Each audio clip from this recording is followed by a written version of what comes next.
Hi, I'm Noah Robischon, executive editor of Fast Company. Fast Company is a magazine and website that is about innovation. One of the hardest things to do is for a big company to innovate, right? And one of the reasons that it's so hard for big companies to innovate is because of something called path dependence. Part of the thing that happens with path dependence is that, as a startup, of course, you don't have any path dependencies. And you get to test, you get to try a bunch of different things, right, to figure out, okay, first, where's our business? Like, you try a bunch of different things, you find it.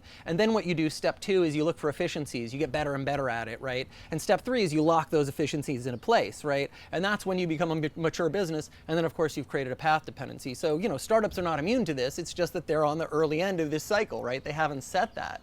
But the real thing that helps startups innovate today that I think is hard for larger companies to see because they've sort of grown so far from those startup roots is primarily around design and technology, right? They use design to really redefine the way they do business with people. So they are able to totally rethink the model. Changing culture is one of the hardest things to do within a company, but it's also one of the most important things to do if you're going to try to embrace innovation within your company. And the reason for that is primarily has to do with talent, because you've got a talent base, and of course in this economy right now they've got a lot of options of where to go. They've got a lot of interesting companies that they could be working for. So you have to find ways. These experiments, especially like lean startup experiments, engage your talent in a way that says, hey, not only can you push yourself, right? You can push yourself to do more, to be a little bit better than you were the last time you tried this experiment, or a little bit better than last year when you were working on the same kind of project. We're living in a time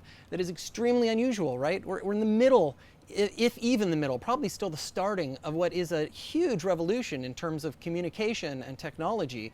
And so if your company hasn't yet embraced all of what's happening, well, it's going to have to soon. You're not going to have a choice for much longer. And so you better start thinking about the ways this is going to impact. And I think you have a choice either to try and embrace it and figure out how you're going to innovate from within, or look to the outside and wait for somebody to come along who's going to disrupt. And then you have a choice, which is either you're going to have to buy them or you're going to have to get eaten by them.